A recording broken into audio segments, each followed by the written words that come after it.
지난 주일 우리는 칭찬받는 신앙으로 아멘 신앙을 우리가 함께 살펴보았죠. 당시 종교 지도자들은 대체로 예수님께 책망을 받았는데요. 특이하게 칭찬받은 서기관에 대해 지난 주일 함께 살펴보았습니다. 그래서 칭찬받는 신앙이 되기 위해서는 우리의 입술과 삶에 있어서 아멘 신앙이 실천되어야 한다라는 것을 말씀드렸습니다. 오늘은 그와는 반대로 신앙이라고 하는 이름을 가졌지만 아쉽고 안타까운 신앙에 대해서 살펴보고자 합니다. 특별히 이제 기도라고 하는 부분에 있어서 좀 말씀을 좀 살펴볼 건데요. 신앙을 가졌다고 해서 모두 다 바람직하고 온전한 신앙이라고 말할 수는 없더라고요. 사입이나 이단들의 신앙은요, 그들은 신앙이라고 말하지만 옳지 않고 바르지 않은 것들이 얼마나 많습니까? 우리가 잘 알고 있듯이 사도 바울을 그토록 힘들게 했던 사람들은 하나님을 몰랐던 사람들이 아니었습니다. 거짓 교사들이 많았죠. 그들은 하나님을 알고 있었어요. 하나님의 존재를 인식하고 살았습니다. 하나님을 향한 열심도 있었어요. 하지만 그들의 신앙은 올바른 신앙이 아니었습니다. 바리새인들도 마찬가지 아닙니까? 바리새인들도 율법과 하나님에 대해서 너무나 잘 알고 있었던 자들입니다. 그런데 예수님은 그들을 외식하는 자라고 책망하셨습니다. 사람들이 보기에는 화려한 종교인이고 겉으로 보기에는 신앙생활 잘하는 것처럼 보였지만 하나님이 보시기에는 이들은 악한 자였고 정말 안타까운 신앙을 가졌을 뿐입니다. 오늘 본문에 나오는 시드기야 왕도 올바른 신앙의 소유자가 아니었습니다. 시드기야는 예루살렘의 멸망을 경험한 남유다의 마지막 왕인데요. 그는 원래 바벨론에 복종하던 왕이었는데 예레미야 선지자의 조언을 무시하고 대신 애굽을 의지하기 시작했습니다. 그 결과 바벨론의 침략을 받게 되는데요. 그들이 믿고 의지했던 애굽은 도와주지도 않고 결국 바벨론 왕 느부갓네살을 통해서 남유다는 멸망 직전에 놓여져 있었습니다. 다급해진 시드기야 왕은 그제서야 예레미야에게 사람을 보내어서 기도해 달라고 요청하는 내용이 나와요. 오늘 본문 저와 여러분이 함께 읽었던 본문의 내용이 바로 그 내용입니다. 자, 그 내용인 걸 인식하고 한 번 더 1절 2절 말씀을 보도록 할 겁니다. 다 같이 한번 읽어봅니다. 여호와께로부터 예레미야에게 말씀이 임하니라. 시드기야 왕이 말기야의 아들 바수훌과 제사장 마아세야의 아들 스바냐를 예레미야에게 보내니라. 바벨론의 느부갓네살 왕이 우리를 치니 청컨대 너는 우리를 위하여 여호와께 간구하라. 여호와께서 혹시 그의 모든 기적으로 우리를 도와 행하시면 그가 우리를 떠나리라 하니. 이 내용이거든요. 자, 그런데 예레미야는요, 하나님께서 바벨론 왕 느부갓네살을 심판의 도구로 사용하실 것이기 때문에 아무도 막을 수 없다라고 말합니다. 이제 그 내용이 이제 이후에 나오는 거예요. 그리고 하나님은 오히려 바벨론을 원수로 삼는 것이 아니라 남유다와 예루살렘을 대적하겠다라고 오히려 그렇게 말씀하시는 내용도 나와요. 하나님은 자기 백성에게 화를 내리시겠다라는 거예요. 그게 바로 예레미야 21장 10절에 나와 있는데요. 제가 읽어드릴게요. 여호와의 말씀이니라. 내가 나의 얼굴을 이 성읍으로 행함은 복을 내리기 위함이 아니요 화를 내리기 위함이라. 이 성읍이 바벨론 왕의 손에 넘김이 될 것이요 그는 그것을 불살이라. 여러분, 왜 이렇게까지 하나님은 시드기야 왕과 유다 백성들에게 분노하고 계시는 걸까요? 여기서 우리는 아주 그 내용을 다 살펴보기는 어렵지만 시드기야 왕이 위기 앞에서 대처하는 이 모습을 보면서 정말 온전치 않고 안타까운 그 신앙의 모습이 어떤 모습인지를 함께 살펴보고자 합니다. 자, 무엇보다 시드기야의 신앙은요, 회개 없이 기도만 부탁하는 신앙이었어요. 참 안타까운 신앙입니다. 그는 예레미야의 예언을 계속 무시하다가 점차 국제 정세가 예레미야의 예언대로 이루어지고 바벨론이 자기들을 공격하게 되자 사람들을 예레미야에게 보내어서 너는 우리를 위해서 여호와께 간구하라고 요청하고 있습니다. 여러분, 여기에 큰 문제가 있어요. 기도를 부탁만 하고요, 본인은 회개하지도 않고 기도하지 않습니다. 하나님의 은혜를 구하면서 하나님 우리를 구원해 달라고 간구하지를 않아요. 직접 기도하지도 않습니다. 여러분, 이러한 시드기야 왕의 모습은요, 과거 히스기야 왕이 위기에 있었을 때에 하나님께 매달리고 기도했던 것과는 너무 큰 차이가 있습니다. 열왕기하 19장에 보면 아수르 왕 산헤립이 예루살렘을 에워싸서요, 히스기야 왕에게 하나님을 모욕하고 겁박하는 편지를 보내거든요. 히스기야 왕은 이 편지를 가지고 너무 답답하고 그리고 좀 하나님만을 의지할 마음으로 성전에 가지고 가서 하나님 앞에 간구하는 내용이 나옵니다. 그 내용 한 구절만 보면요, 열왕기하 19장 19절 말씀에 보면 우리 하나님 여호와여, 원하건대 이제 우리를 그의 손에서 구원하옵소서. 그리하시면 천하 만국이 주 여호와가 홀로 하나님이신 줄 알리이다 아니라. 이게 이제 히스기야 왕의 기도하는 기도의 한 대목입니다. 이러한 모습을 보고 하나님은 이사야 선지자를 보내서 히스기야 왕에게 말합니다. 내가 아수르 왕 산헤립 때문에 기도했던 걸 내가 다 안다. 그러면서 하나님의 구원을 약속해 주시는 거예요. 그리고 그 밤에 여호와의 사자를 보내셔서 아수르 진영의 군사 18만 5천 명을 죽입니다. 여호와의 사자가요. 그런데 오늘 본문에 나오는 시드기야 왕은 바벨론의 느부갓네살 왕에게 위협을 당할 때에 히스기야 왕처럼 기도하지 않아요. 시드기야 왕은 예레미야에게 기도 부탁만 합니다. 기도하지는 않습니다. 그가 하나님을 모르는 것도 아니에요. 기도가 필요하다는 것도 잘 압니다. 그런데 기도하지 않습니다. 여러분, 기도는요, 아는 것이 중요한 것이 아니라 하는 것이 중요한 거예요. 시드기야 왕도 기도가 하나님께 상달된다는 걸 알았어요. 그런데 기도하지를 않아요. 그가 하는 일이라곤 신하들을 예레미야에게 보내어서 기도해 달라고 말만 합니다. 여러분 중에도 남들에게 기도해 달라는 말은 많이 하는데 정작 자신은 기도하지 않는 그런 모습은 없습니까?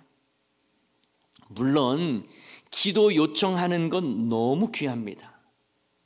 그러나 기도를 요청하는 것보다 더 중요한 것은 여러분이 직접 하나님의 은혜를 구하고 기도하는 거예요. 여러분, 하나님과의 관계가 무너진 인생은요, 하나님을 향해 기도하지 않습니다. 부모 자식 간의 관계가 멀어지면 대화가 사라지는 것과 비슷해요. 하나님과의 관계가 멀어지면 기도하지 않습니다. 그러한 인생은요, 하나님을 향해서 나의 하나님이라고 고백하는 경우도 별로 없어요. 사울 왕을 보면 딱 알 수 있습니다. 사울 왕이요, 아말렉과의 전투에서 승리를 했습니다만 하나님의 명령을 거역합니다. 진멸하지를 않아요. 그것 때문에 사무엘 선지자로부터 엄청난 책망을 받거든요. 좋은 것들을 다 챙겼습니다, 사울 왕이. 그때 사울 왕은 변명을 하면서 하나님을 향해 나의 하나님이라는 표현을 쓰지 않습니다. 오히려 사무엘에게 당신의 하나님이라고 표현을 하거든요. 당신의 하나님 여호와께 제사를 드리려고 했다. 게다가 사울 왕은요, 나중에는 내가 잘못했다라는 걸 인정하면서도 이렇게 말을 합니다. 사무엘상 15장 30절 말씀에 보면 사울이 이르되 내가 범죄하였을지라도 이제 청하옵나니 내 백성의 장로들 앞과 이스라엘 앞에서 나를 높이사 나와 함께 돌아가서 내가 당신의 하나님 여호와께 경배하게 하소서 하더라. 여러분, 자신이 범죄했다는 걸 인정했어요. 그러면 회개해야 되잖아요. 근데 사울 왕은요, 내가 범죄하였을지라도 백성들 앞에서 나를 좀 높여달라 이렇게 말하고 있는 거예요. 사무엘에게 부탁을 할 때에 나 죄진 거 알아. 그런데 내 위신이 있잖아. 내 체면이 있잖아. 그러니까 나와 함께 돌아가서 당신의 하나님 여호와께 경배하게 해달라고 사무엘에게 지금 사울 왕이 요청하고 있는 것입니다. 사울 왕은요, 하나님과의 관계가 이미 멀어졌어요. 그래서 나의 하나님으로 고백하지는 않습니다. 당신의 하나님이 돼버린 거예요. 여러분, 이러한 신앙이 너무 안타까운 거예요. 이러한 신앙으로는 하나님을 기쁘시게 할 수 없습니다. 당신의 하나님께 기도해달라고 할 것이 아니라 언제라도 나의 하나님께 기도하고 언제라도 은혜의 보좌 앞에 담대히 나아가는 삶을 살아야 할 줄을 믿습니다. 물론 여러분 주위 분들에게 기도 요청하는 건 너무 잘하시는 거예요. 특히 목장에서 서로의 기도의 제목을 나누고 합심하여 기도하는 건 너무 귀한 일입니다. 그래서 기도의 응답이 나타나고 서로 기뻐하고 감사하는 모습들이 정말 가득해야 하는 거예요.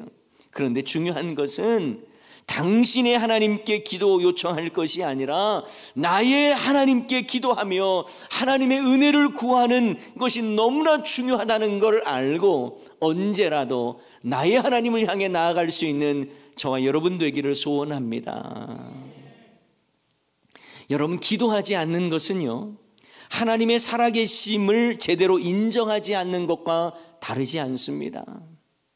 그러므로 기도하지 않는 인생은 참으로 어리석은 인생이며 온전한 믿음을 가지고 있다라고 볼 수 없는 거예요.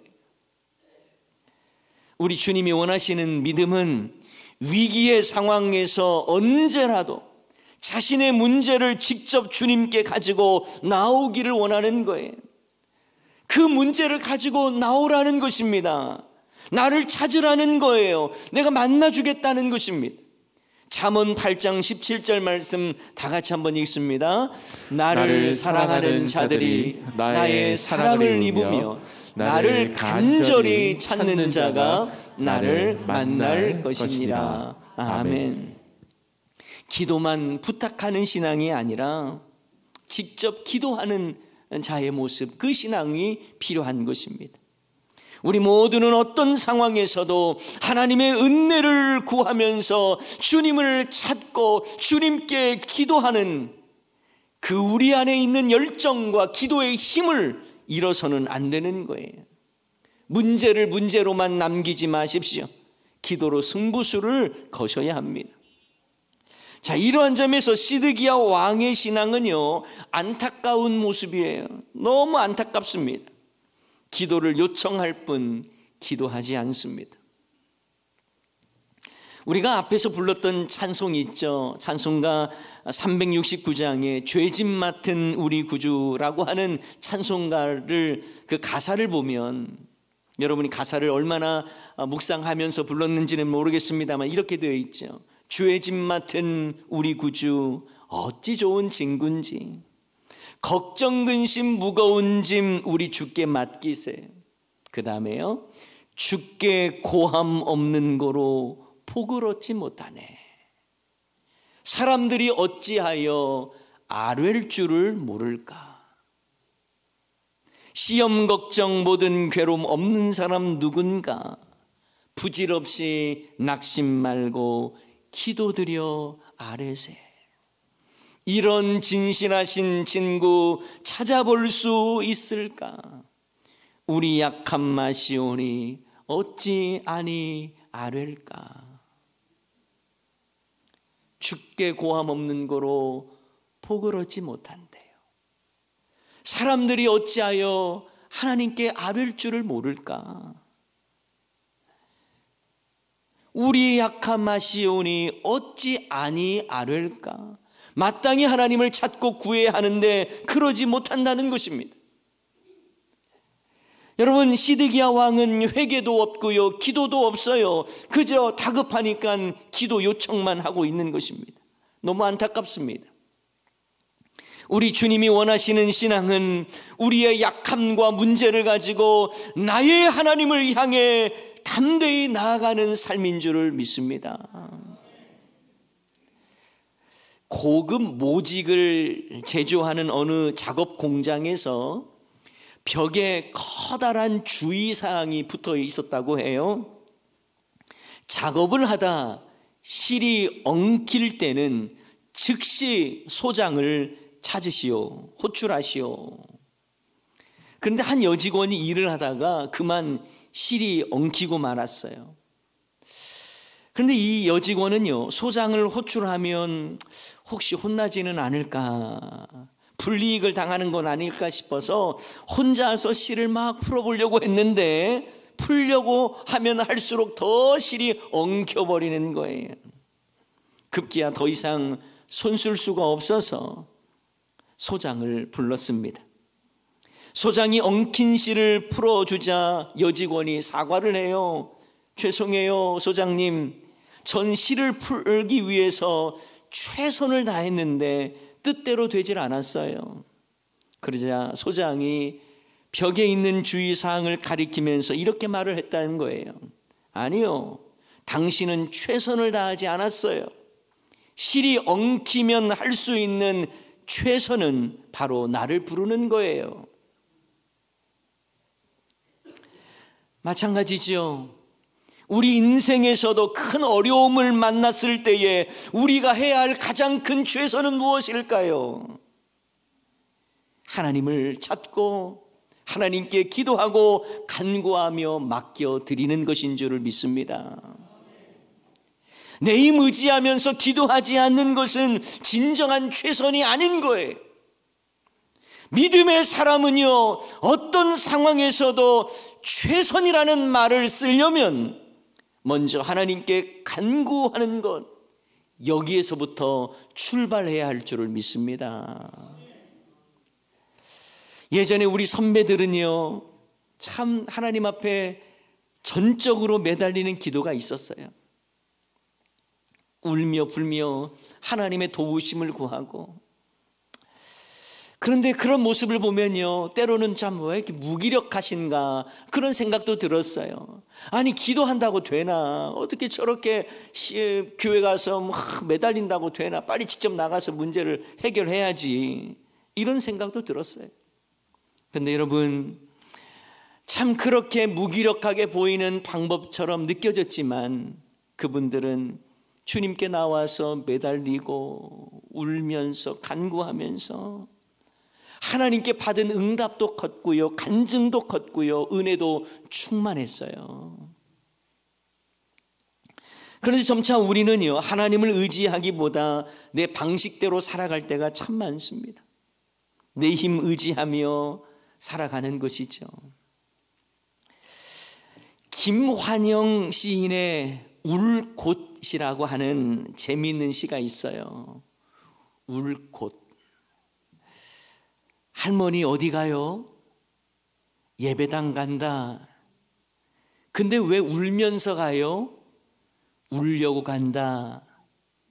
왜 예배당 가서 울어요? 울 데가 없다. 이 짧은 시예요. 이 짧은 시를 보면서 예전 우리의 신앙의 선배들이 떠올랐습니다. 슬픈 일이 있고 힘든 일이 있으면 울려고 예배당 갔어요. 하나님께 매달리면서 나를 불쌍히 여겨달라고 울려고 갔어요. 아무도 없는 깜깜한 예배당에 가서 울면서 기도했어요. 그런데 언제부턴가 우리는 시드기야 왕처럼 다급하니 기도 요청만 합니다. 그러면서 기도하지는 않아요. 어쩌면 우리도 한 주간 동안 한 번도 주님께 간절하게 기도하지 않고 이 자리에 나와 앉아 있는 분들도 많을 것입니다.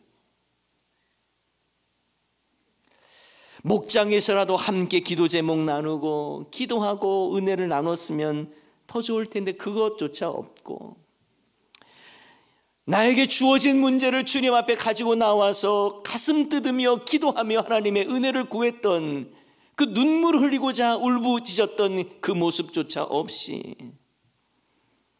그저 주회전에 나와서 예배드림으로 모든 신앙이 끝난 것처럼 생활하는 사람들도 있죠.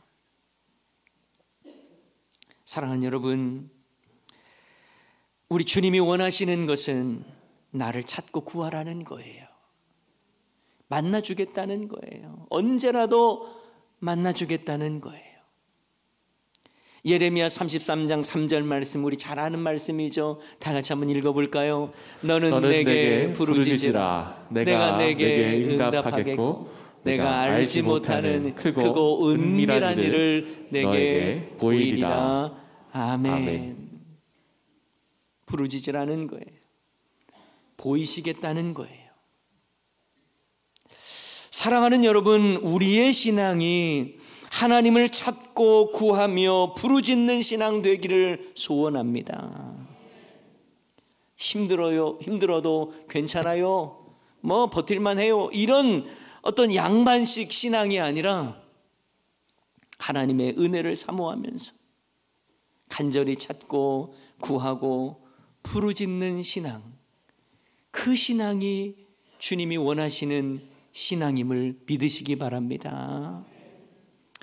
자, 위기 앞에 있는 시드기야 왕의 모습을 보면서 안타까운 신앙의 또 하나의 모습을 보게 됩니다. 그것은 바로 가능성으로 판단하는 신앙이에요. 여러분, 오늘 본문의 시드기야 왕이 예레미야에게 기도 요청을 하면서 혹시라고 하는 단어를 사용하고 있습니다. 히브리어로 보면 우라이라고 하는 단어인데 어쩌면이라는 그런 의미를 가지고 있어요. 여러분, 혹시라고 하는 말을 통해서 알 수 있듯이 시드기야는 하나님의 말씀을 전적으로 신뢰하며 기도에 목숨 거는 것이 아니라 뭔가는 해야 되겠고 이것저것 다 해보는 방편 중에 하나로 기도를 생각하고 있더라는 거예요. 그러니 간절함이 없습니다. 막연히 기도해보고 뭐 운이 좋으면 되는 것이고 아니면 어쩔 수 없다, 이런 식이 아닐까 생각해봐요. 여러분, 이런 신앙은 하나님이 기뻐하지 않습니다. 안타까운 모습인 거예요. 여러분, 12의 혈육 중 앓은 여인이 수많은 무리 틈바구니에서 예수님의 뒤로 가서 옷자락을 붙잡았잖아요.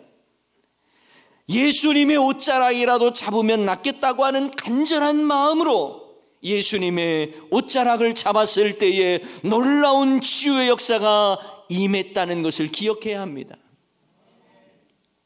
여러분, 12의 혈육 중 앓는 여인 말고 예수님 곁에서 예수님의 옷자락을 스친 사람이 뭐 한두 명이었겠습니까? 그래서 예수님이 누가 내 옷에 손을 대었냐고 물으시자 베드로가 이렇게 말하잖아요. 주여, 무리가 밀려들어 미나이다. 무슨 말이에요? 아니, 예수님 옷자락 만지고 스친 사람이 한두 명입니까? 이 말 아닙니까? 그런데 여러분, 예수님이 찾고 칭찬하고 싶은 사람은 간절한 소원을 가지고 믿음으로 예수님의 옷자락을 붙잡으면 나으리라고 하는 그 믿음을 보고자 했던 거예요. 사랑하는 여러분, 하나님의 은혜를 구하시려거든 하나님을 전적으로 신뢰하시기 바랍니다. 혹시 어쩌면 반신반의하는 그런 모습이 아니라 믿음으로 구하고 하나님의 그 선하심을 경험할 수 있는 저와 여러분 되시기를 주님의 이름으로 축원합니다. 야고보서 1장 6절 말씀 보면 다 같이 한번 읽어봅니다. 오직 믿음으로 구하고 조금도 의심하지 말라. 의심하는 자는 마치 바람에 밀려 요동하는 바다 물결 같으니. 아멘. 여러분, 기도할 때에 책상 앞에서 계산기 두드리는 모습으로 기도하지 마십시오. 문제 앞에서 철저하게 절망하세요. 하지만 하나님께 소망을 두십시오. 그러면 기도할 때 그 기도의 간절함에 하나님 응답하십니다. 하나님 외에는 대안이 없습니다. 하나님 아니면 안 됩니다라고 하는 이 간절한 이 소망과 그리고 이 믿음의 모습으로 고백하는 그 기도를 주님께서 기뻐 받으십니다. 마지막으로 시드기야를 통해 볼 수 있는 안타까운 신앙의 모습은 아쉬울 때만 찾는 액세서리와 같은 신앙이에요. 물론 여러분, 아쉬울 때라도 하나님께 구하고 찾는 것 당연합니다. 그런데 아쉬울 때만 하나님을 찾는 신앙에 익숙해지면요, 우리의 신앙은요 하나님 중심이 아니라 내 중심의 신앙이 될 때가 많아요.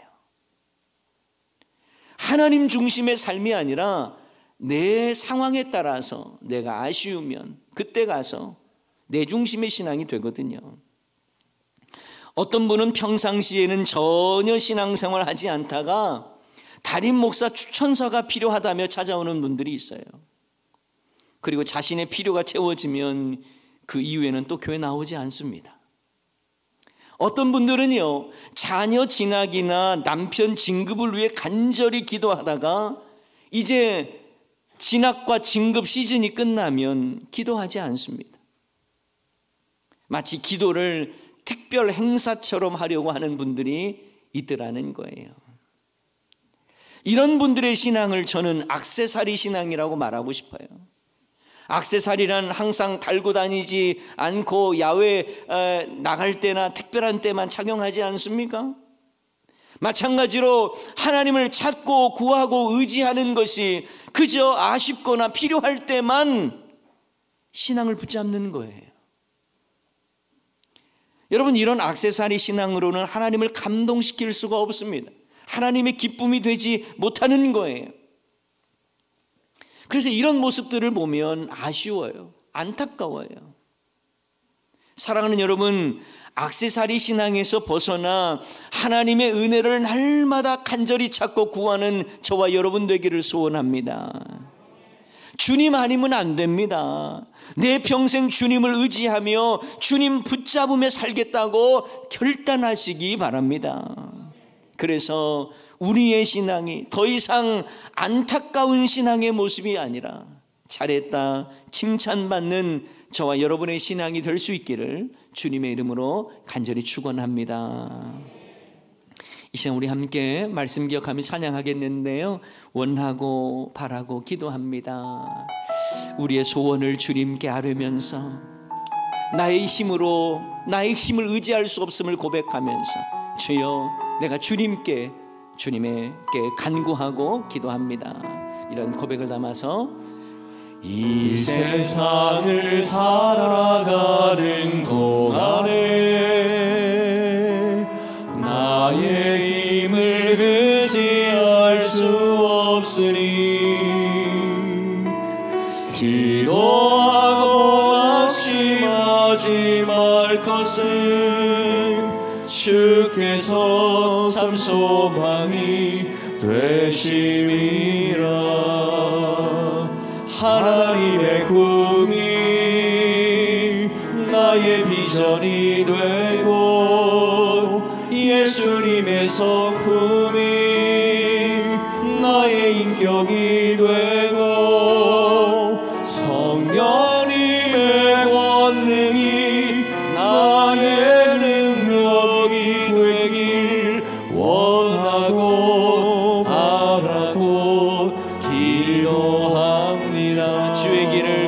살아가는 동안에 주의 길을 걸어가는 동안에